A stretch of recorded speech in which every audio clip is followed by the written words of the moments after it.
Welcome to the OFX podcast. I'm Dave Claxton, and along with me, as always, is our tiny tough mudder Tootsie, Bethany McChesney. And yeah, I don't, is Tootsie like offensive, really? Like, Yeah. is it really? Because it was a good movie. That's a movie? You don't know that's a movie? She doesn't Oh watch it. man, I'm the worst, remember? I've seen nothing. It was like Dustin Hoffman, I think, was in it, Yeah. and they dressed up as women. I can't remember why. Mhm. To get a job. There you go. And Oh, so it was. I don't think it's offensive, but if it is offensive, so I'm be it. not offended. You're not offended. Excellent. This episode is brought to you by Duonamic, creator of very cool door framey hanging pull-up thingies, which I've been using a lot more lately, and Designateddrinks.ca. And tonight's drink of choice for me is classic NA beer, non-alcoholic beer, Athletic Brew, Upside Dawn, 50 calories, sound effects included. And I like this one. That's a good one. It's not my favorite, but I like it. Yeah.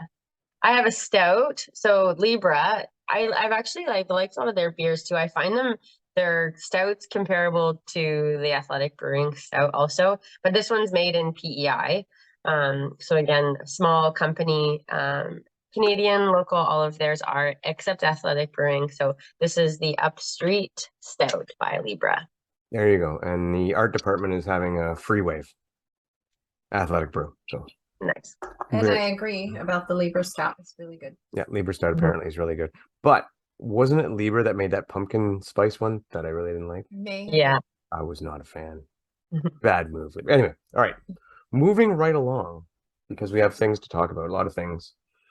And I'm not going to say we have a guest later just in case we have technical difficulties because apparently that's a problem lately. Okay, so you had mountain running? Yeah, so this weekend was the World Mountain and Trail Running Championship. So they combined them this year. They did something a little bit different for the first time. It was in Chiang Mai, Thailand. Extremely humid. There was some temperature issues. So it was interesting. So they had 4 races over the weekend.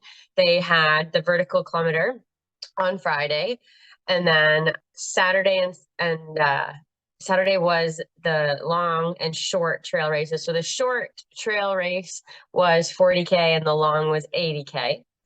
And then on Sunday was called the classic up and down. So you went up 500 meters vertical and then down 500-meter vertical. So we had a couple Canadians go out there. We had a full men's team actually for the vertical kilometer. So notably mentioning Sean Stevens Wales and Chris Swanson, who we see out in our Spartan field.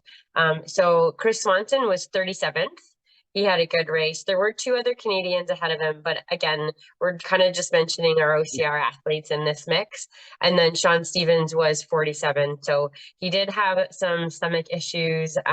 Again, just with all the travel and being in Thailand, sometimes food is a little bit risky. So he had some stomach issues. And that team actually ended up finishing 7th overall as a team, which is very good for our Canadian boys. And then in the 40K, just again mentioning our OCR guys. So the 40K, John Albin got on the podium there. So he got a bronze medal in the 40K. So I have a couple of questions, and I'm like a neophyte when it comes to these things. One, calling 40K, which is 2 kilometers short of a marathon, a short race is just stupid. I'm going to say that right now. Yeah. 2, what's the difference between like trail running and mountain running? Because I always associate, I guess maybe that's because of the trail running I've seen. It's like, I know it doesn't always have to be up mountains and stuff like that, but it very often is. So where's that defining line? So they typically call the mountain running, as far as my understanding, when they do like the vertical K and then the classic up and down. So I think that's what they call their mountain race, and then the trail were the 40 and the 80. So screw the trail. I have zero interest. But that mountain running thing sounds really cool. I mean, I don't Yeah. think I'd be any good at it, like, because I mean, some people are just so good at descending and so good at climbing, and really, Yeah. I'm not the best at it. But if there was ever something in there to pique my interest, is that sounds like that 500 up, 500 down. That sounds like something I would definitely watch. Yeah, so and actually, so Sean Stevens, he did race in that one as well, and so he was 54th and our third Canadian male in that one also. So yeah, so you could do both also in that weekend, but they Mhm. do like we have a Canadian mountain racing series, Dave, so you could actually do that one. No, no, no, no, no. Well, I mean, I could try it. Oh, you said it would be fun to watch. Yeah, and I would try it. I would try Oh, it, especially maybe next year when my knees are a little healed up and I'm a little more rehabbed, so I can survive the downhill part of it. But yeah, yeah, like 500 up, 500 down. I like the sound of that. That's quicker, but I would definitely like to watch that too. Like, yeah. do And they they YouTube it? fly. Yeah, so there's actually, and you can still watch it on YouTube, the actual race. But man, what just how fast the top of the top in these mountain races move like on steep inclines. It blows my mind. So yeah, take a look at it. If you look up the World Mountain Running Championships, and then this one it was in Chiang Mai, Thailand. So yeah, it's incredible to see how fast they move. All right, if we find where the stream is, I will definitely forget to put a link in the show notes, so don't look for it. But I'll try to remember to at least tag them. That's awesome. That sounds really cool. It really does. Like, I mean, trail racing is trail racing. It's great, and I know there's a huge audience for it, and it's very much a crossover. And that's great. It's just not me. But that's like, I mean, that kind of sounds like that Red Bull 400 too. That's something I'd Yeah. like to watch in person too. I Yeah. should try to con Aaron Newell. I guess he's working at a place where they have the ski jump. I told him, like, what's your time, man? You got to go for it. Like, at least put one in. But Yeah. yeah. I Um. wish we had more stuff like that around here. I'd love to race that kind of thing. Oh yeah, that'd be cool. That would be Hmm. very, very cool. Okay, other things we needed to talk about. High Rocks this weekend or last weekend. Huge weekend for Team OFX. Yeah. That's us. Yeah. Heather White, Kelly Sullivan, not officially a member of Team OFX, but a sponsored athlete by our buddies at Obstacle Running Adventures. Her and Heather teamed up for the High Rocks women's doubles in Chicago and came first in like an epic battle where they won Hmm. by like 12 seconds or something like that. It was so close. Yeah. And they And came into wall balls in second, right? she said they were almost a dead heat, but yeah, it was really close when they came in there. And Hmm. so Heather has attributed the final kick on the wall balls to Kelly. She said Kelly really smashed it. And I think that for the women's doubles, I believe it's only 75 wall balls, which I don't understand. I don't get that. Like, I get lower the weight of the ball, cool, that's fine, but why lower the reps? That seems silly to me. Anyway, Yeah. I think they just do exactly what the women's open heat does. yeah, see, I don't like that. And I'm all favor for lowering the weights, Hmm. but don't lower the reps unless you're gonna like do my beloved High Rocks half Yeah. and drop half of everything, right? Yeah. It really And isn't necessary in this case, especially with doubles. no, it doesn't seem to make a sense to me that just dropping, and I don't know if there's any other changes in length, distance, or length of anything. I think it's just No, just the wall balls. like, what difference does that 25 wall balls make? That's just silly. Yeah, I don't So know. I don't know. Anyway, kudos and thank you very much, Heather, for representing us so well, and thank you, Kelly, for kicking ass with Heather.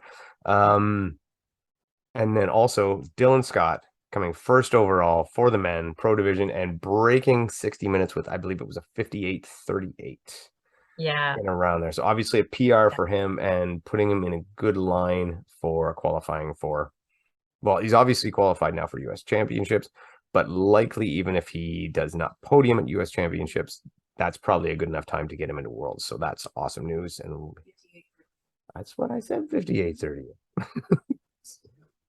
So yeah, that'll be awesome. And we look forward to seeing both of them at DECA, not this weekend, but next weekend. Yeah. So awesome. Did you see Meg Jacoby's run? I watch highlights. Yeah. Shit. Yeah. She was okay. So I watched the whole thing. And by the way, kudos to Graham, who was the rabbit on that. He doesn't do a lot of commentary, but man, he does some great video and he hangs with the best of them on the run. That guy is awesome. High Rocks keep putting him out there doing the Instagram thing until you can do an actual proper feed. He does a great job. I don't think I've seen a better rabbit out there, at least not for High Rocks. So watching her go through this, one, after like 3 stations, it looked like she was the only one in her wave. It was like they sent her on her own, and then everybody else went in the next wave. And then she wasn't against nobody. Like Vivian Tafuto was out there. Like it was good competition, but she was just on another level. Whether she is that good or was just it was a good day, whatever the case may be, but she was so fast. And watching her while she was running, just weaving in and out of everybody, passing elite men, cruising along, like she looked like she was running a casual like tempo run out there and just flying, and not a slight girl, very strong girl. And then at the very end of it, to smash out 100 unbroken wall balls. Yeah. We've seen some impressive performances in High Rocks, especially by some of the women. Like I mean, I think to Lauren Weeks at whatever 7 months pregnant in Worlds, something I'll probably never see anybody do again. But I was just watching it, legit impressed. Just Yeah. I couldn't believe it.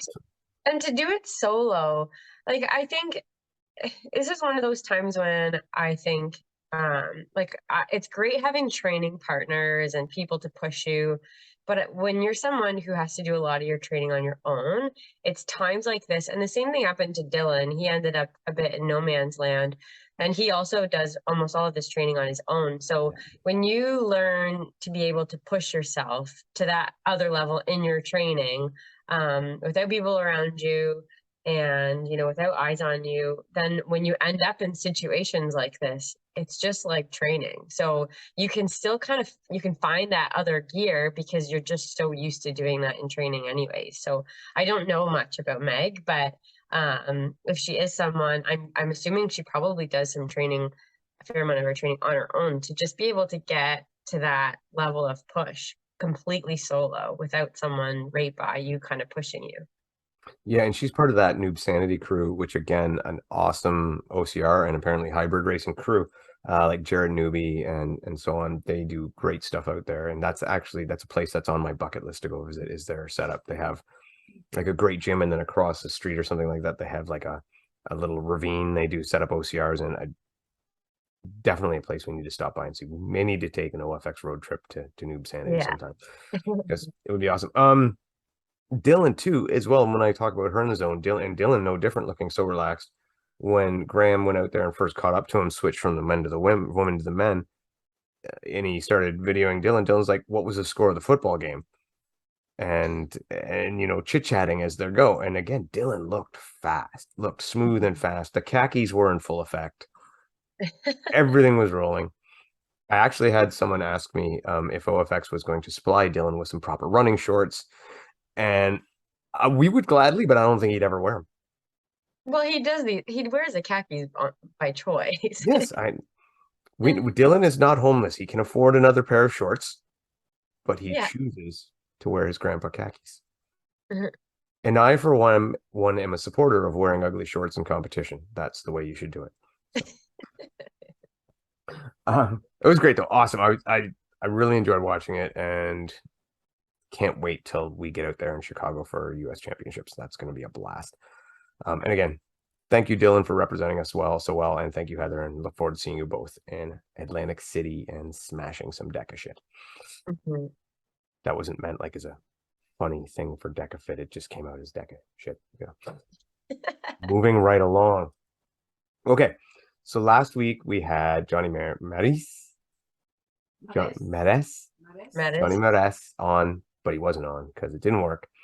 And we talked a lot of Battle Bunker with Johnny. And in a way, I'm kind of happy that our interview didn't go on, because there's a lot of things we learned after. Like, one, what we learned was, what the fuck was up with that scoring system? Scoring system devised by NASA. Labyrinth mazes. Yeah. It's very much labyrinth maze. I do not. So for those, I'm assuming people know. I will say, explain it. So Battle Bunker, there were 3 different events for the day three different workouts or stations or competitions, whatever you want to call them. First one was like, I think like a 2-mile ruck, then combined with a 2,000-meter row, and then an 800-meter run, triple R, ruck, row, run. Problem being, and that sounds like a great workout. That's it almost sounds like right out of a CrossFit Games, right out of a Go Ruck. Obviously, I think it's cool. I think it's a great setup. There were issues with some of the rowing machines not functioning properly. Whether that was weather, machines, I don't hold that against Battle Bunker. That shit just happens. I personally am a believer that when you're designing these events, you shouldn't use machines, but everybody seems to, so maybe I'm wrong. But there was malfunctioning. Shit happens. Can't blame them. Whatever. Move along. But the scoring system, and I still don't understand it, was like you got, it was about your time to the rower, and then after that, the 800-meter was worth more, and then it was added together, and then there was a multiplier, and then that gave you your score for that first event. So do you understand the why he wanted to do it that way? Because he's freaking nuts. No, I have no idea. I have no idea. And that's the question that I haven't heard. And I kid. I mean, Hunter's obviously not nuts. He's a smart guy. I think he made this, and I think that is probably what's happened here. Is he's a smart guy, and he had like this thing in his head where he's like, okay, I want and I want to reward people who are really going to gun it at the end. I want to see him hauling ass at the end. I don't want anybody saying I'm in first, I'm going to coast across the line. He wanted him to push. I get what his motivation was. But for your first event, way too freaking complicated. Well, and if it's too complicated, the athletes don't understand it, then they might not really know what they're supposed to do to get a better score if it's that complicated. And here's the thing, not only did they not understand it, they didn't even know. Oh. Oh no. So like, I mean, I heard today, driving home, listened to Matt very briefly talking with Rylan and Chris Rogowski, who are over in Greece. And he was telling them where they stood in the standings because they still didn't know where they were stood in the standings. Oh, and this is over a week ago. And so it's like, no, that's not how you do that. Yeah, maybe a bit too complex. And then the second event. So second event was FUBAR, they called it. And essentially was 4 sets of 5 100-pound sandbag squat, or 100-pound sandbag cleans, 100-pound sandbag squats, and then a 100-meter run. And you did that 4 times. And then afterwards, you took the sandbag on a run around the outside of the course for as far as you could until the time limit. Again, not a bad event. I like it. I like it a lot. Yeah. Problems with that one being, so I don't think the scoring was quite as crazy. It was still a little weird, and I don't profess to understand. And this is the thing, they're kind of sort of releasing what happened and whatnot. I don't know. And I'll go into a little more about that later. But so the problem was, what they did was spit it out. They had different spots on, it was like picture a soccer field, and they were lined up across the soccer field. They could only go 8 people wide with their lanes. And then when you came back your lane, you would run around and go around. You pass pylons, and every pylon you passed was like another rep, another point. So the person who was at the one side of the field had a big advantage of the person way at the back end of the field. And so what happened is the logic behind it was the person in first place got to an event, who came first place in the event before, got to be closer. That was their advantage, their kind of reward for winning or doing better in the previous event. However, once you got to the 8th person, because they had to do multiple heats, number 9 all of a sudden was right in the same spot number 1 was. So you benefited by being 9th also. Exactly. But if you didn't know how to score in the first one, then well, and so John was saying too, he didn't know how he did in the first one until they lined them up for the second one. That's right. Yeah. And then after the second one, So I mean, that was kind of the big issue with the second one. Great event again. I love the workout. I'm all for it. I don't understand why they didn't just simply put pylons in. No matter where you started, they were just like, say, like 5-10 meters apart, and everyone counted, and it would have been simple. I have no idea why they didn't do that, but there's got to be a reason, I assume. Because I mean, I just, when I watched it, assumed that was what was happening, and apparently it wasn't. So if I thought of it there, somebody must have thought of it there. And Yeah. anyway, going into the final one, which is the obstacle course.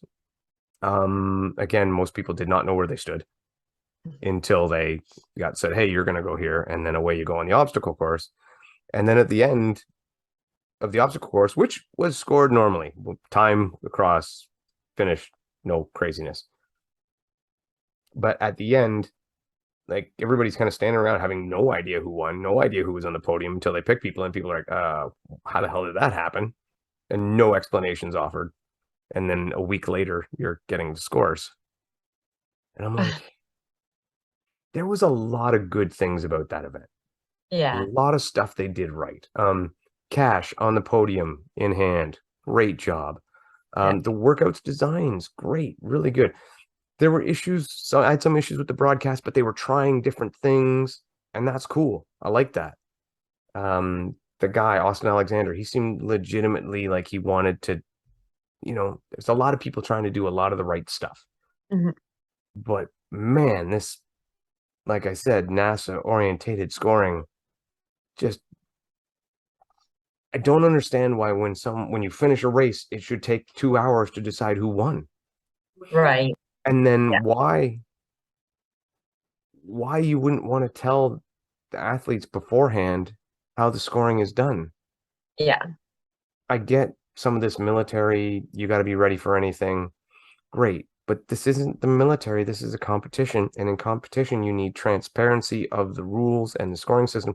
Because quite frankly, there are so many mistakes in scoring made that people need to be able to make sure it's done right. Mm-hmm. And when you don't tell them how it's being done, that's what it comes off as is that you are uncertain of what you've done. And when it's that complicated, mistakes can be made. So, yeah. And you want to broadcast it, you want your viewers to you have to let your viewers know what's going on. Yeah, your broadcast team. Stupid. Your broadcast team needs to be able to tell people what's going on, because it doesn't sound good when they're like, we don't know who's winning. Yeah. Well, and if you're going into the final event and you don't understand who's standing where, you don't really know, okay, I have to be this much faster than this person. Or and when you're racing, especially with these things where you have heats and stuff, that's kind of how you do it. Yeah. And it was baffling to me. So I couldn't watch it.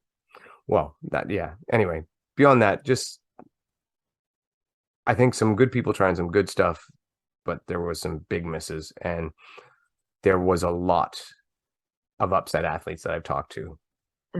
Despite the fact that other people are saying, oh, well, the athletes loved it. They loved the competition. They loved the events and the workouts. They did not love what was done with scoring and structure and whatnot. So they definitely need to fix that up. And I hope that they will take that, and I hope they do it again. And I hope that they will take it back to the drawing board and maybe simplify things a little bit and run with it, and listen to some advice from some people who are, in the know about some of this stuff. Yeah. Not that, I mean, they had people that are in the know. Hunter's in the know. I totally agree. But Hunter is also very ambitious and likes to do things very grandiose when sometimes it needs to be reeled in and simplified, especially when you're starting something out. Yeah. And then you can, slowly vamp up and make things a little more complicated as you go. But that's my take on that. Yeah, hot take. I don't know if it's a hot take. I think it's just more of a lukewarm take, maybe. Anyway, that being said, we are going to attempt to go to our guest. Last year's World's Toughest Mudder champion, record holder for distance, gold jacket wearing dude, Mark Batres. Mark's just sitting there like, what did I walk into? Yeah, I'm like, whoa, what's going on? Oh no, I didn't see you. Come on. How's it going? Good, This buddy. is the How part are we you? edit out. Nope, nope, we're good. That stays. Mark Batres. How's it going? How's it going? Good, man. Thank you very much for coming on. Yeah. Um, where are we gonna start? Yeah, we'll start with let's start with the real with the the elephant in the room. So you made a post recently that you are not going to be able to go to World's Toughest Mudder. Maybe you want to just put it out there because a lot of people, myself included, are really disappointed because I mean the performance you had last year was so epic. We're hoping to Yeah, see you go back. I'm disappointed. It kind of came on like suddenly, but yeah, like my training has gone really, really well. I'm not injured right now, so it's kind of weird, like being sidelined because I'm like I feel fine. I feel great. I think the last workout I did was like 2 mile repeats at like 5 minute pace, and I did like 3 of them. So I'm like, that's pretty good. That's pretty fit. So just kind of disappointed that I'm not gonna be able to go. I'm running faster right now than I was last year, so it's kind of like, oh man, it really hurts. But pretty much what happened was like starting in October, I started to have blood in my urine. So that essentially had me like really worried because it wasn't very common for me to do that, especially on like the runs that I do, because I really don't overdo it. Like I know a lot of like ultra runners like to like train really hard, and I don't. So I kind of do like maximum like 18-mile long runs, and most like ultra runners will do like 20-mile runs, 22, 25 back-to-back long runs, and I really don't do that. So I was like, I kind of train the way I do for an ultra the entire year. So for all of a sudden my body just to shut down, it was kind of weird. So I went to the doctors and they did a full CT scan and urinalysis, and they were like, "Wow, you have like nothing wrong with you that we're seeing. So we need to do a cystoscopy where they stick a camera right up there." And and it's funny. Yeah, no, it's not funny. It just hurts. So so so yeah, they did a cystoscopy, and after that, I was like, oh man, like, tell me something, because like I've been reading a lot about ultra runners getting what they call bladder slap. So it's like inside your bladder, you'll get if you're dehydrated, it'll hit enough where it causes like rubbing and lacerations, and that's what causes hematuria. So I was like, okay, maybe that's what it is. And they looked at my bladder and they're like, clean as a whistle. Like everything is beautiful. Everything looks great. No polyps, no tumors, no nothing. You're clean. You're good. So the urologist was like, yeah, you're great. Like, get out of here. And I was like, all right. So I went, and that's when I did that tempo run. And then I was like, I had blood in my urine again, and I was like, dude, something's not right. Like something's still off. So then I went back, and then this time they did a CT scan with contrast, and they found a like 5 millimeter cyst on my left kidney, but it was nothing to worry about. Most people have like little small cysts on their kidneys and stuff. They said it wouldn't be a problem until it was like a big, like, bigger than a centimeter. Then it would be something that they might want to like drain or something. But anyways, so that was negative. And so now I'm like, all right, I have still no information as to why I have this condition. So then they sent me to a kidney specialist, a nephrologist, and they basically told me that it's quite possible it's benign, but at the same time, I have the same chance of it being a rare kidney disease. And if it is, I'd have to change my lifestyle, where essentially if it was the rare kidney disease, then like I wouldn't be able to do ultras ever again. Like it would be that kind of scenario, because it would be like I would bleed every single time I did it, and it would get worse and worse and worse. And this is what I've been researching and kind of understanding recently. But I've been talking to a lot of people with this condition and kind of figuring out what they're able to do and how they're able to live and stuff. So kind of preparing myself for the worst. But it's been interesting at learning all about this and kind of learning about what my body's doing. I'm hoping it's still benign. So I'm hoping it's still a benign condition. And but I mean, it's not definitive until I get a kidney biopsy, and until then, I won't know anything. So, kind of waiting on that. I think I'm probably going to get one in either late December or early January.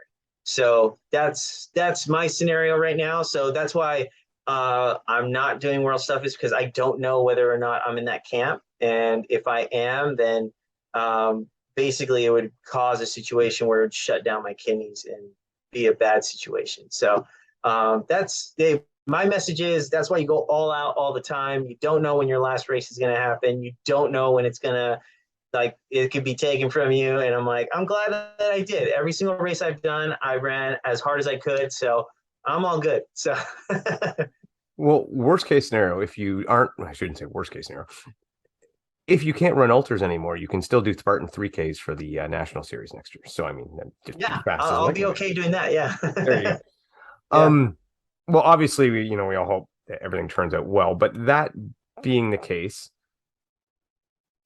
going into this year and like when you were preparing for this one, how did you feel about, and I guess we'll start with this one, World Obstacle naming this as their endurance championship? Did you think that would affect the race at all? Did you think that World's Toughest Mudder would be a good race for that? I've actually done one of their events. I did the like United States Championship event in 2017 in Florida. It was fun. I had a good time. I did the laser shooting pistol thing. I didn't like that because I took forever to hit the final fifth one, and I was like, oh man, I almost got the time penalty. Like I kept going, and I was like, dang, this is taking a long time. And then I finally hit the last one at like the 59th second of 60 seconds of allotted time, and I'm like, oh great, like what was the like if I would have waited another second, I could have just ran off.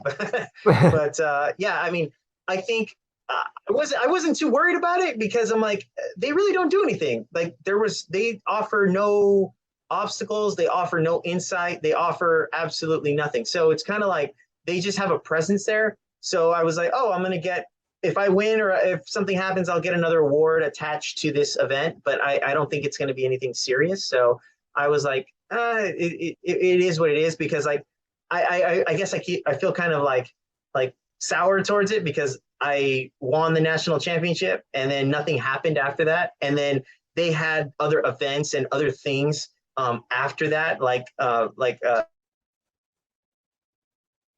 they had a like a I guess like a coach, like not a coaching seminar, but like a seminar where they taught people more about obstacle course racing. I wasn't even invited. They didn't even call me about it. They like nothing. And I'm like, I'm the national champ, and you're not even telling me about this. And they sent me an email like, oh, if you want to join, and it's gonna cost so much, thousands of dollars. I was like, dude, like you didn't even contact me to like help out. Like this is ridiculous. Like I was just blown away. I'm like, I don't know what the thought process is or what you guys are thinking, but it's not with your brain. So like, I didn't understand it. So I just kind of like, I'm moving on from that. I'm just like, I kind of take it like they're doing their own thing. I don't know how it's being run because it's not really transparent. So I don't really like it. Like I've been a part of other associations before, like USATF and everything like that. And it's like, there are very much like, every time there's a voting, or every time there's like, okay, we're going to vote in members, or we're going to reinstate members, or we're going to say, this is our president. Do we really want to keep this president? It's like, it is constant. It is like, we do that like every quarter, and we're talking about this stuff. So I'm like, there are professional organizations and then non-professional organizations, and I'm like, I could see the difference. So that's where I'm like, I don't believe in the transparency of this organization. I don't think that they're doing a good job at being transparent. And if they did a better job, like USATF, maybe the athletes would be more on board with this process. But that's why the athletes are kind of like, we don't know what's going on. You don't clue us into anything. Like, what do you want us to think? Like for us, it kind of seems like to me, it seems like it's like a set up monopoly for their own leadership and not necessarily for the benefit of the athletes. And I've seen organizations like that in the past, and I'm like, it's not going to benefit the athletes. So I don't know why we should be involved unless there's something I'm missing and something I'm not seeing. But for the most part, I'm like, I think I'm seeing it the right way. It's hard to argue with what you're saying. And I think the biggest thing that you bring up there is, what do they offer? And what is the point? And I think, and this is the problem I have with some of these organizations, and I've had my dealings up here with Obstacle Sports Canada, and they've not been near as negative. It's just not been very productive. And the problem is, I think sometimes, and on the low, and I've said this many times, on the lower levels, you have people with very good intentions, but not much power. And on the higher levels, you have people with a lot of power and maybe not so good intentions. Yeah. And I'll agree with that. Yeah. And what happens is the lower people struggle to try to make things the way they think it should be, but they get squashed because everybody up top has their own agenda. And sometimes their agendas align with what's good with sport, and sometimes it doesn't. And yeah, it seemed like a strange mix to me too. Yeah, that's kind of where we're at. And yeah, Spartan and World Obstacle are definitely strange bedfellows, and we'll see where it comes, but it is what it is. I am one of the people who hope OCR does go to the Olympics. I think that would be good. I'm for that, because in my mind that means more government funding for grassroots programs, training facilities, things like that, coaching, all that kind of deal. So that's what I hope comes out of it. But I don't know that the people are after that. I think for Americans it's a little different, because like I like when it comes to like funding and stuff like that for like Olympic athletes, it's like it's pretty sparse. It's like there's almost nothing. It's like we have our college program, and it's like if you don't get into a professional setting after college, it's like there's zero help. It's like there's nothing. It's like it's really shocking to me that other countries are like pretty well resourced, and they're funded, and it's like you talk to other countries and you're just like, oh my god, like there's a facility that you guys can go to and readily available that you guys can go into. I know a bunch of like post collegiate runners that can't find a track, that can't even get to a track because they're not allowed on the track anymore at their colleges, at their high schools and stuff like that. And it's like, it's just bizarre to me. I'm like, what are we doing here in America? But yeah, it's just like, to me, if it was an Olympic sport, it really wouldn't make too big of a difference. I think the biggest thing for the athletes is, I think we just don't want to be taken advantage of. It's like, if we are able to write in some rules that actually help the athletes, where we don't have limitations on sponsors, we don't have limitations on where we can race or when we can race or what we can race, but just complete freedom into racing and doing whatever we want to do, and make it so it's like we're not contractually obligated to stay into one like racing team, like one racing body. It's like it would be great, so it's tough for the athletes, because sometimes I think some people read the Spartan contract and they think we can only race Spartan. And I'm like, it really doesn't say that. It says you can race whatever you want.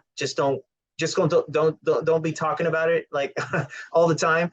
And it's like, I think for the athletes, it's like, we just want to race wherever we want to race. We just want the most opportunities we can.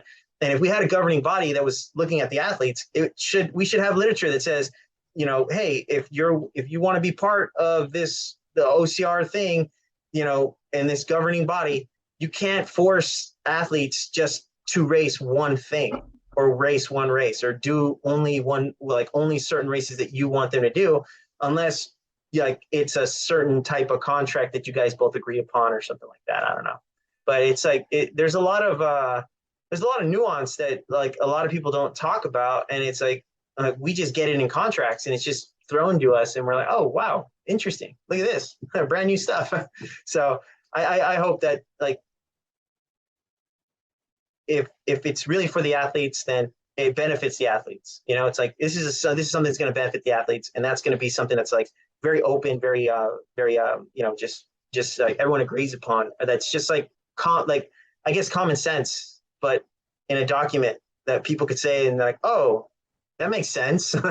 like let's help out the athletes and not stifle them, because like there's some things in like even in like track and field where I'm like, it seems puzzling to me that like they limit the size of the logos on the athletes, but they do that on purpose because, you know, Nike's the one that gives the most donations to IAAF and to USATF, and they want it so it's very difficult for a new sponsor to get into the sport. So it's like, oh, I want to put a big logo on my athlete. It's like, you can't do that. You got to put this this little logo, and you know, it makes it really difficult for people to recognize who that athlete's sponsored by. And they do that on purpose because they want it to be very controlled. And I think that's stifling track and field, because honestly, it should be like NASCAR, where it's like, yeah, there's a bunch of logos all over the place, and this athlete's making a good amount of money. And it's like, now that benefits the athlete. I don't know why one logo would benefit an athlete. That doesn't benefit an athlete at all. That's just stifling the athlete. So stuff like that, it's like, that's stuff we need written in now, and making sure that we get protected and that we are protected in the future, and prevent companies from coming in, throwing a bunch of money at the sport and just kind of having their way with what the rules are. So that's stuff that we need to look at, and we're not even the same ball. We're not even talking about that. And I'm like, how's it for the athletes? This doesn't make sense. So we're right off the rails, and I love it. Okay, so first off, you went through a whole bunch of you went through a whole. Welcome to our World's Toughest Mudder preview show. Okay, so you went through a whole bunch of stuff there, but actually I want to go back to Bethany for 1 sec. So how does that compare with the Canadian system after collegiate running? How do our athletes get treated in comparison? Well, for the most part, if you're a Canadian athlete and you're wanting to run, if you're kind of Olympic stream, you're not staying in Canada. Your best bet is to get on a professional team in the US. Like we had Julianne Sully, who was on our podcast about a year ago. She signed with New Balance, so she's down training in the US. The Stafford sisters, they were down in Oregon. One just moved back because of some conflicts, but for the most part, we don't have, our Olympic stream athletes are not getting funding, which again, I was kind of going to say the same thing as you, Mark, like to think that if OCR goes in the Olympics, that our especially our Canadian government is going to all of a sudden start putting money into our athletes. We had Olympic athletes that weren't even funded by Athletics Canada on our track team, who were some of the best track runners on the planet. So yeah, our Canadian government is not giving money to its athletes, maybe like you might think it is. And track and field is a really good example of that. So post-collegiately, for the most part, you're working a job and you're training around that job, or you get signed to a pro team in the States. But see, so what I looked at it, and what I thought, and this was my understanding, is you get things like, if say something gets the Olympics and becomes a popular sport, right? Per se, we look at something like hockey in Canada, whereas there's mass funding, and mostly what I'm looking at is facilities. So right now, if you want to train OCR, for example, there is like no facilities in Canada. There's maybe 2 or 3 like privately owned facilities, but there's no government sponsored public facilities that are built with tax dollars. And that's what the kind of thing that I would hope the kind of recognition of getting the sport in the Olympics would bring. And maybe I'm naive, maybe I'm wrong on that, but that is kind of the goal to me. That is why you would head in that direction. Even if it's just something as simple, like I look over in Europe and I see all these videos from, from Ulrike, from Lyon, from whatever, of these public park facilities with just proper obstacles set up. And I'm like, wow, we should have that. Like, I'm as a tradesman, I would donate my time to build something like that if they provide the material. So that's kind of my hope. And again, maybe that's where I say, people on the lower level, good intentions, proper, right agendas, people up above without it. The other thing you touched on, and this is, I'm so with you, I've never understood this whatsoever. And it is something Spartan is predominantly guilty of too, with the whole wear our shirts on the podium, stifling the other outside sponsorship. And like what you said about going to other races, don't talk about it a lot. Well, quite frankly, let's just say this. If I'm running Spartan and I've signed Mark Batres, you've signed the contract, you're a Spartan pro. I fucking want you to go to Savage. I want you to win. And I want you to wear my Spartan shirt up there going, hey, look, our Spartan athletes just kicked ass at Savage. That's what I want.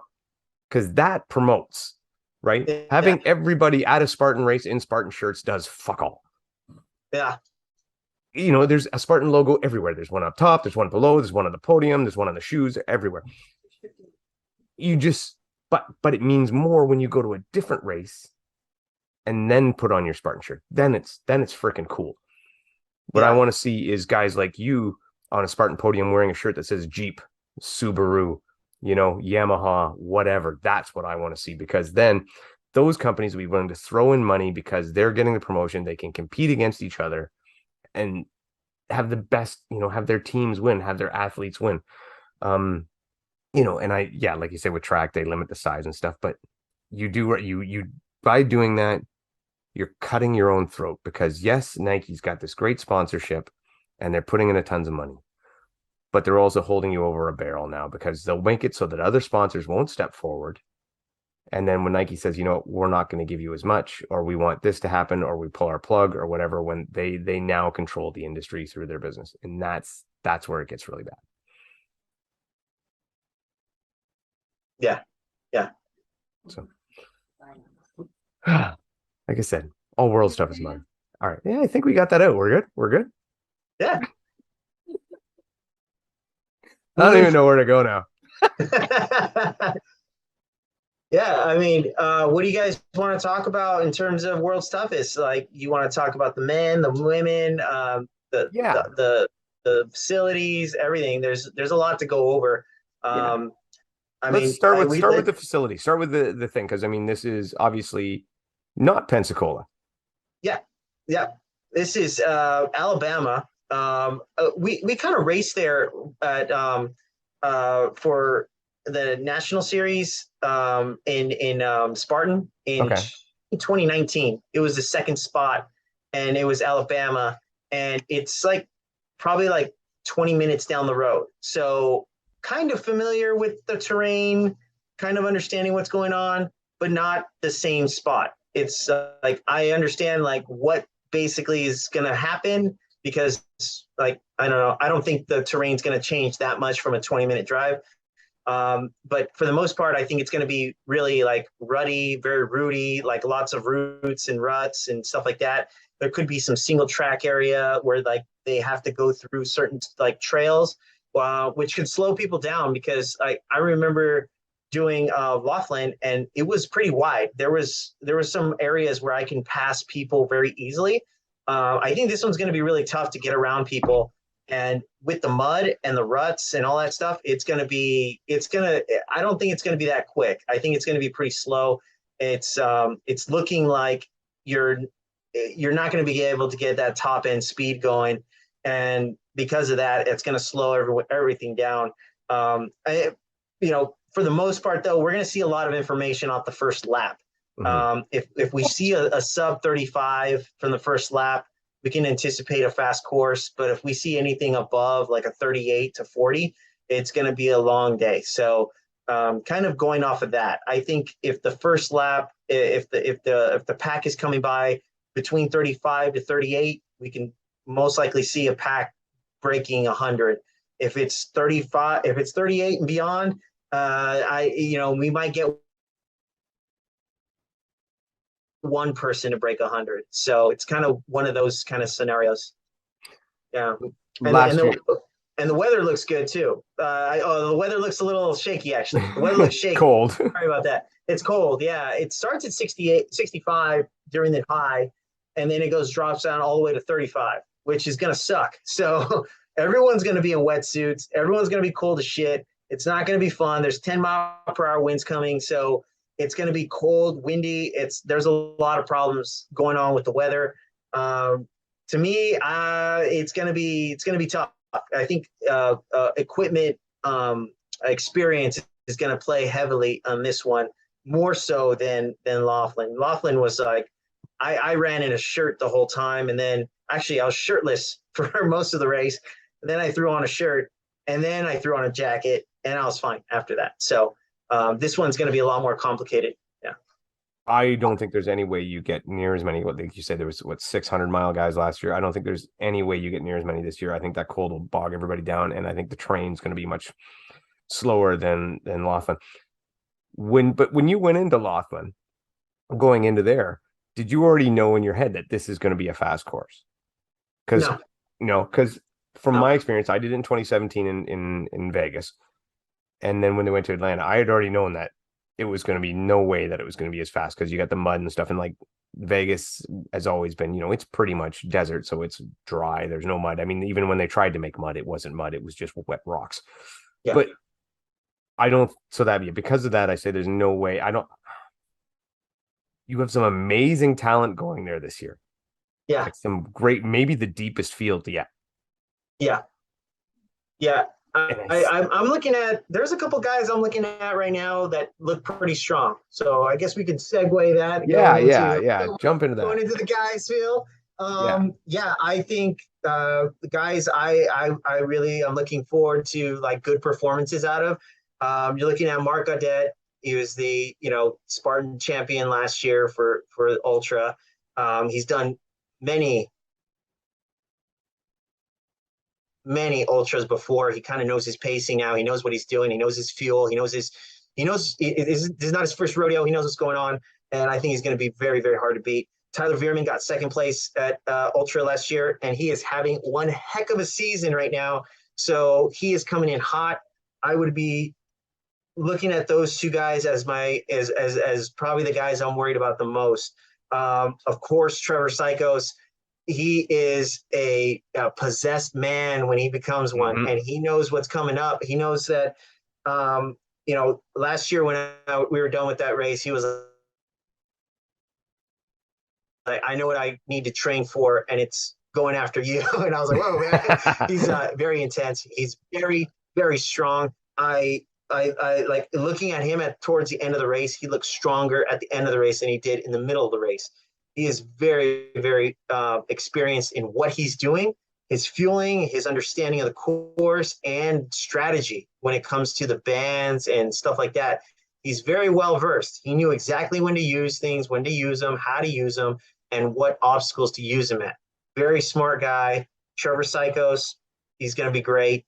Also on top of that, you got Chris Mendoza coming back from injuries, and he's been doing really well in the ultras and Spartan. He's looking really good in his runs. He's doing great in his ultra running in his trail racing, and he's going to be good because he's looking really, really fit. You got DJ Fox. He's looking really good. He's looking great in his workouts.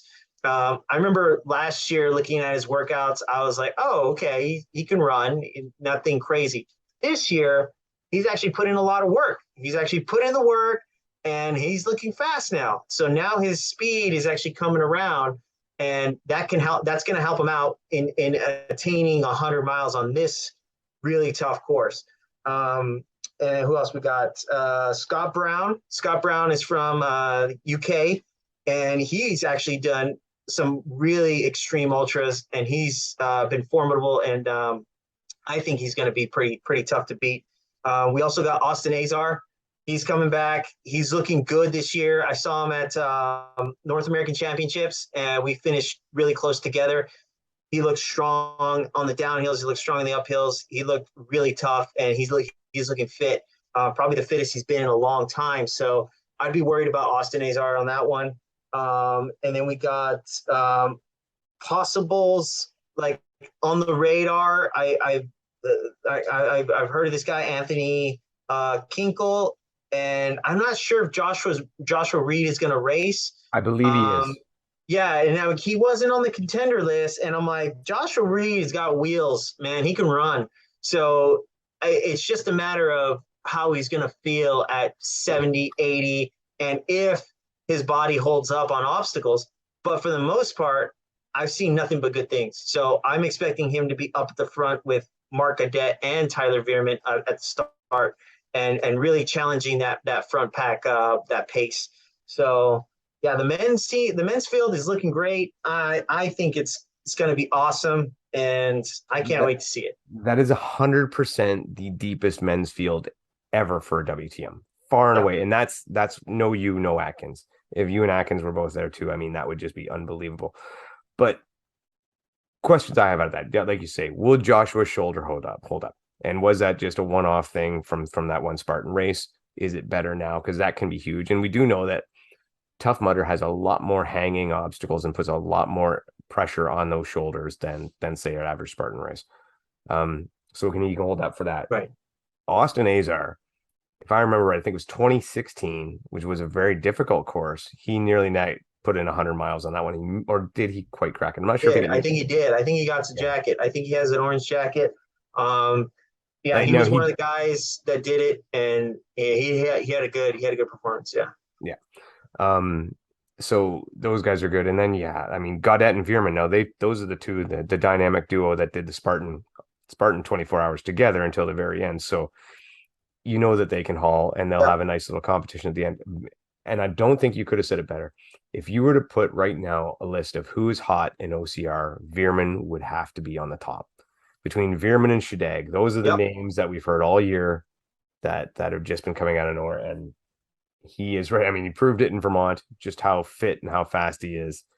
So, man, that's a good race. He did great. He did great in Vermont, and that just shows how well how well he can do obstacles. I mean, he to win OCRWC, that's a different animal as opposed to just your average Spartan race. So he's definitely he's not going to be like confused or stifled by the obstacles. He's going to roll through them really quickly. He's going to be good. And then he comes back and he does Blue Mountain, and he does great there. So I think for him, he's looking really, really strong at the end of the season. He's looking good. And he didn't do Greece. He just rested up a little bit, trying to get ready. So I think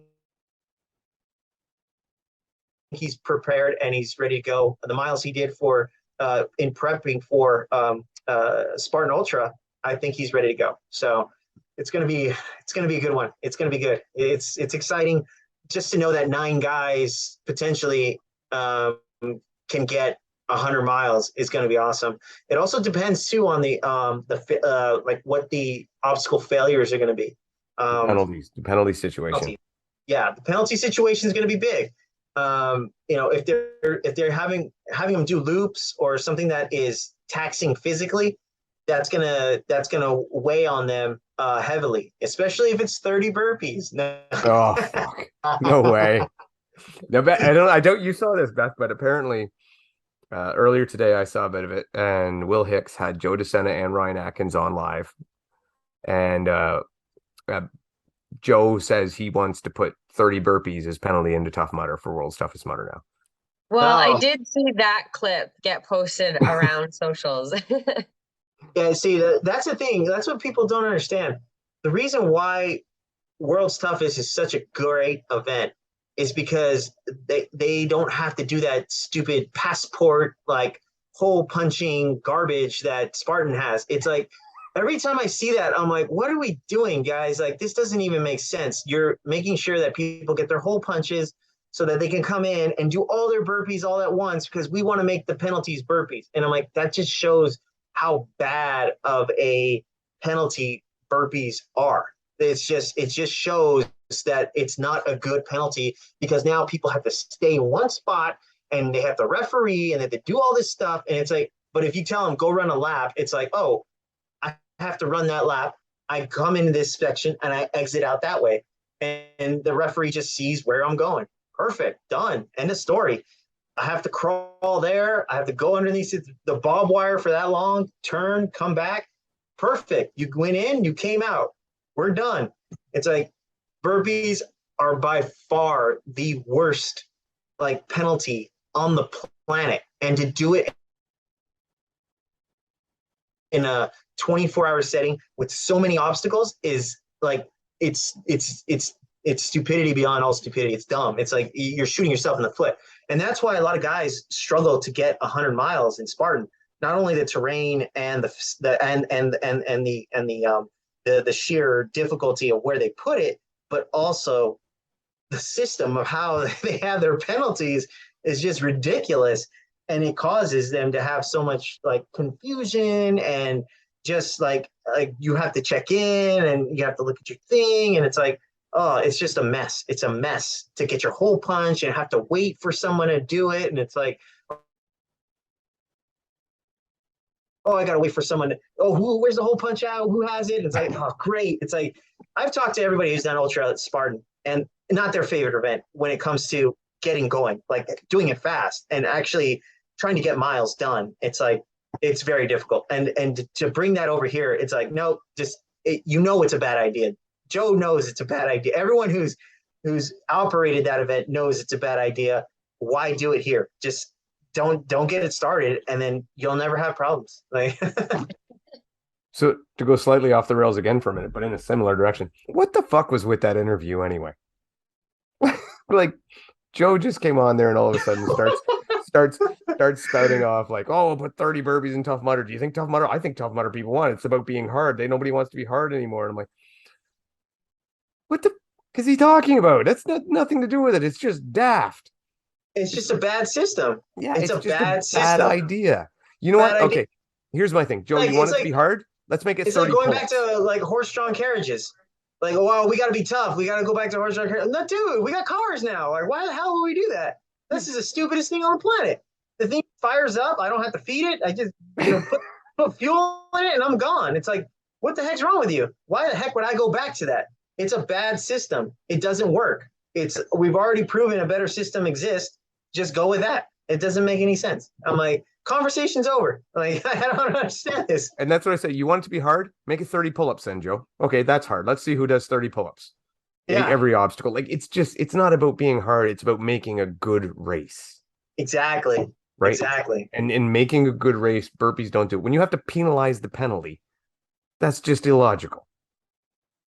So it's head shaking. Yeah, it's too much governance. It's too many people. It's too big. It has to be so big. You have to have this. You have to have. There's so many things that go into place just to have burpees.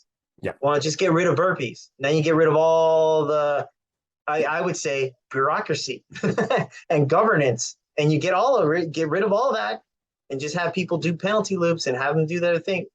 Fantastic. That's the easiest way to do things. I kind of like World's Toughest creativity with their obstacles, their penalties.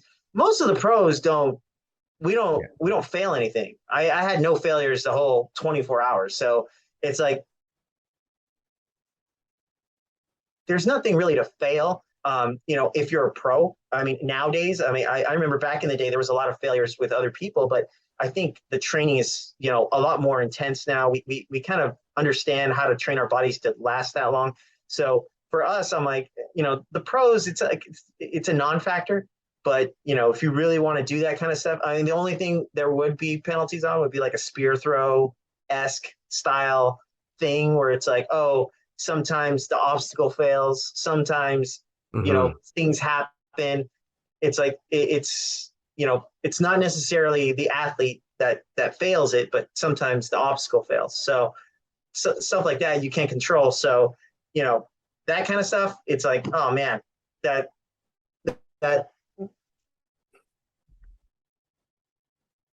sucks. So as long as we don't have stuff like that, the pros usually don't fail stuff. And, then that means, we're just focused on getting more miles and kind of getting through the system as quickly as possible. But having to stop at every obstacle and punch a card and do all this stuff, it just get rid of it. It's just terrible. The way World's Toughest does it, it feels like OCR. Like, I think the way Spartan does it with their ultra event, it doesn't feel like OCR anymore, because I got to stop every time I'm done with an obstacle and get my little check mark, and it's terrible. Yeah. So I'm going to agree with you on a lot of that, but there's one thing that I will differ a bit on, and that is that they still do need a proper penalty system for Tough Mudder, because, and I think back to 2017 WTM Rhea Coble.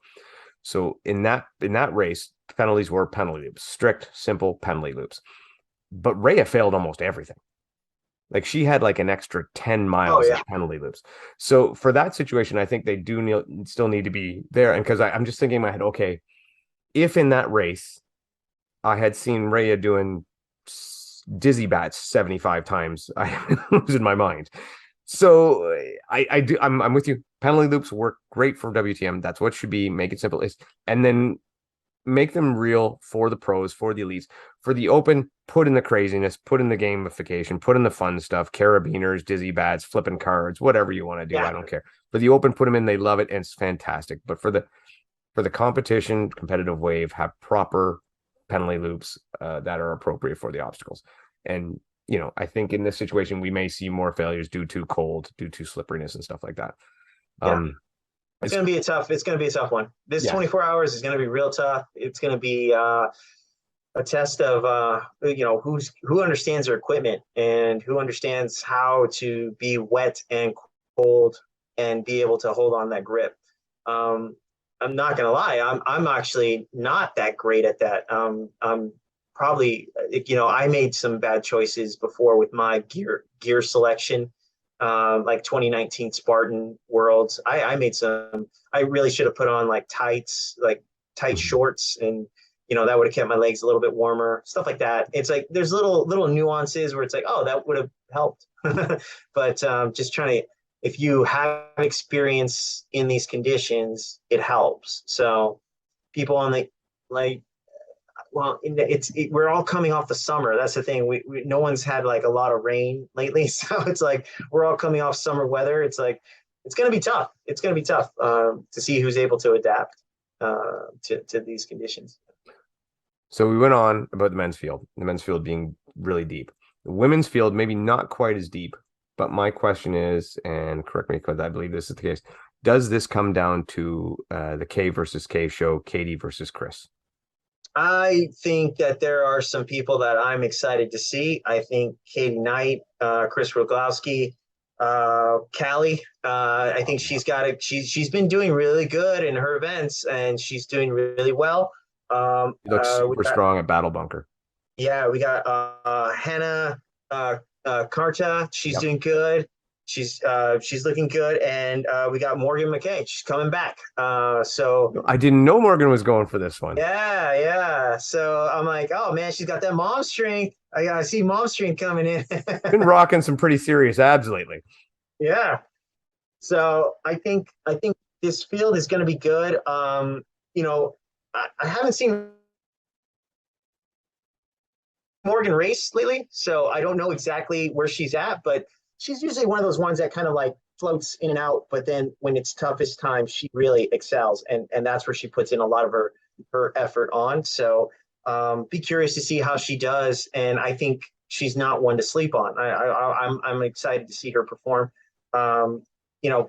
Chris Roglowski is very, very good at ultras. I mean, she's put in 100 miles, like 4 of them this year. I think that's the only concern I have, is the fact that like it's like I don't like doing that many big efforts in the year. I'm pretty sure she wasn't putting in like 100% effort on those. I think she was just getting them done and just kind of like, oh, I'm just trotting around here and just kind of finishing. So I think for her, this being more of like a serious race effort, I'm kind of curious to see how she does and see how she performs. Obviously, we know she's going to finish, so that's going to be for sure. But I want to see how she cooks that pace and see if she's going to go after Rhea's record. That'd be fun to see. So again, I don't think this is the course they get it on. I don't think that's the thing. It's hard. Yeah, I think there's a lot of women there that are capable of doing it, but I don't think on this course. Yeah, the course selection, it's going to be tough because this is the scenario we have. I hope that the athletes look at this as, you got to look at that first lap. And then, like I said, the first lap it tells you everything you need to know about the day and what's going to happen and how you should react. And once those obstacles start opening up, it's like you're only going to get slower. It's like there is no way you're going to get any faster than your first lap. Your first lap is going to be indicative of everything that goes on. So like my brother kind of led me on to this, and he's smart. So I'll just leave it at that. He's really, really smart. And he just told me, he's like, your first lap is going to be really important because we're going to get a lot of data into what potential pace that you can actually attain throughout the entire race. And then once all the obstacles open up, that pace is going to show us what you're going to have for the rest of the night and the rest of the day. So we really got to hone in on what those time markers are. So it's the first lap and then the first lap with all obstacles. Those are the two most important laps that you're going to have all your most information on. So when I did my first lap, it was like I came by it, I think at like, I don't know, I think it was like 30, 36 or 37. And I was like, pretty good. And he was like, that's great because now you have a huge amount of potential to break, you know, 100. That's not a problem. The 100 is not going to be a problem. We got to see what we do beyond that now once the obstacles start opening up. And then when the obstacles opened up, he was like, okay, now you're hitting like 1 hour, 1 hour 5 in that zone. He's like, as long as you keep this, you could get 125, 120. And I was like, whoa, that's cool. So that kind of kept me motivated. And I kept going and I kept pushing that pace. And what killed me was my transitions and my pit stops. I was taking too much time. And we didn't even realize that until like way later in the night. And it was already like, like close to like 3 o'clock, 4 o'clock in the morning. And I started realizing, oh, I'm really spending too much time in the pits. And then that's what's causing me to lose all this ground. And then we started realizing, hey, we got to pick those up. And then I started catching back up and improving. So just as a comment, as your smart brother, super strategist, possibly the taco party might not have been a good idea. Probably not. But the thing is, this is another part though. You can't take this race too seriously. And that's the mistake a lot of people make. I saw, like, when I was watching the recap of other people racing, I was like, wow, I can't believe they're taking this so serious. I can't believe they're like so serious about like their I guess the way they're handling this race. And I was just having fun. So me having fun meant that I never had a moment of pain cave. So when people were like, oh, like, didn't you get to that one moment where you're like, I gotta keep going, I gotta keep going? And I was like, no, that never happened for me. Like, it never happened. Like, I just felt like I'm feeling great, I'm having a good time. Whee! And that mentality kept me in it at a higher level than most people that were really serious, because when they were serious and the shit started to hit the fan, they started thinking, oh my God, this could be it, this could be it. Where me, I was like, just slow down. It's no big deal. I'll just relax. And then it's like, oh, I'm feeling good again. Whee! And I took off again. And it's like, if you have that mentality, you have that kind of understanding, it's like, oh, you're never hurting. You're never like in a place of like deep, like, oh my God, like I'm like fighting my demons. It's like, nah, dude, if the demons are in a taco party, everything's all good and you're fine. So kept it fun. And if you keep it fun, you're going to have a fun time the whole time.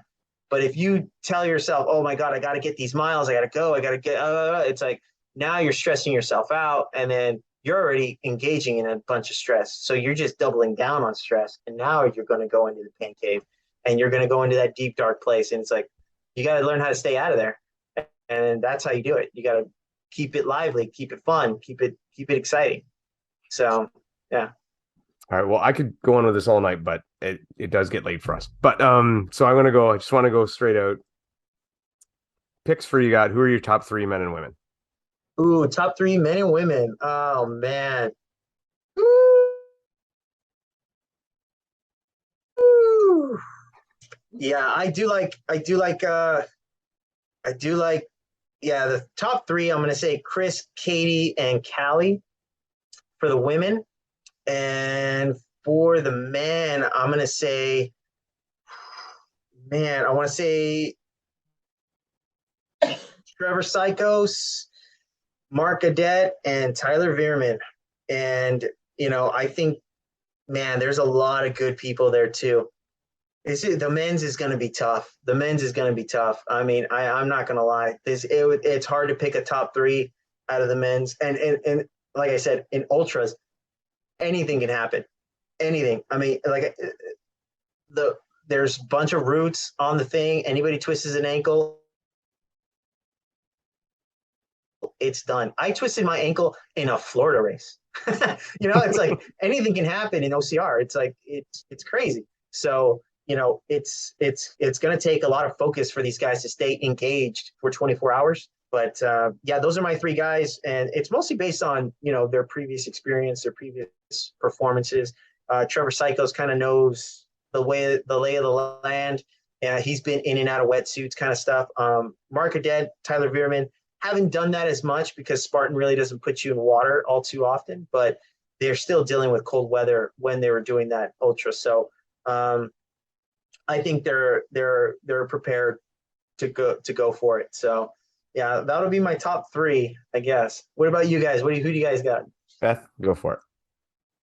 Oh, I feel like I'm making extremely uninformed decisions here. That's how we do it in OCR, right? Just how I feel. Yeah, I think Callie's gonna have a good one. Hannah looked so strong at OCR WC. So I think I'm gonna go with Callie, Hannah, and Katie. I think Chris has been racing so much. She's coming off of Greece, but again, I doubt Chris, and then because of how much she races, and then she still pulls it out. So I don't know, but that's my top three there. The guys is even harder.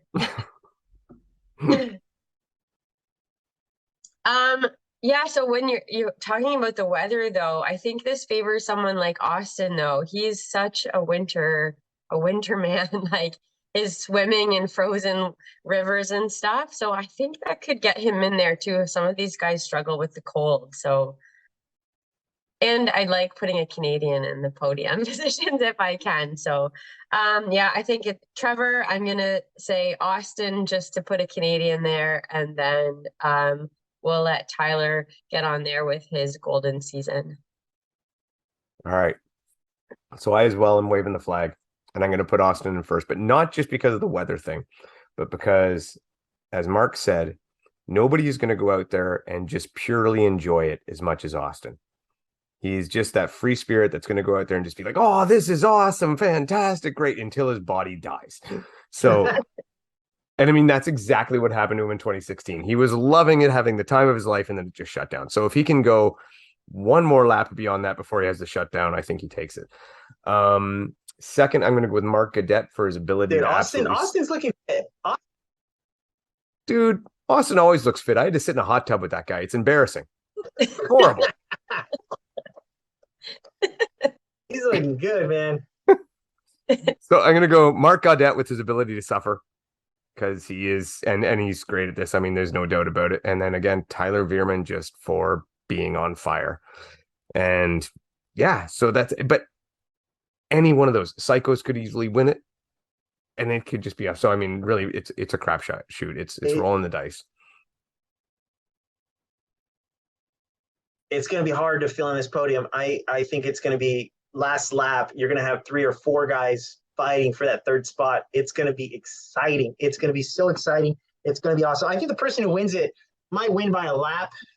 Just kind of like having just, their body's clicking, everything's working good, and they just have like a little lead. I could see one of these guys have like just a great day and then feel good. And having a great day versus someone having an okay day is a big difference in ultras. So, the bigger the race distance gets, the more important it is to be on fire on that day. So whoever's on fire, that's who's going to win. And I think that person is going to be one lap ahead of the pack, but I think the pack is going to be stacked. I think it's going to be so many people. It's going to be so exciting.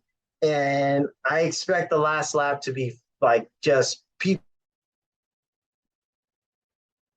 falling apart, dying, and it's like, no, just a bunch of heartache and a bunch of people just kind of coming from behind and just feeling on fire and just going for it. So it's going to be exciting. I think this is going to be the most exciting and best World's Toughest to date. I'm excited. I think it's a great way to call it a night. Bethany, why don't you wind us out? Yeah. Thanks so much, Mark, for joining us. You had so much good advice to offer people, so I hope the racers this weekend have a listen because I think you had some really good points. And yeah, just such a good lay of the land for the race coming this weekend. So we wish you were racing. All the best with what's going on with your health issues. We hope only best case scenario here. So, and to everyone racing, all the best. And yeah, we'll be keeping a close eye on the races this weekend. Stay warm out there.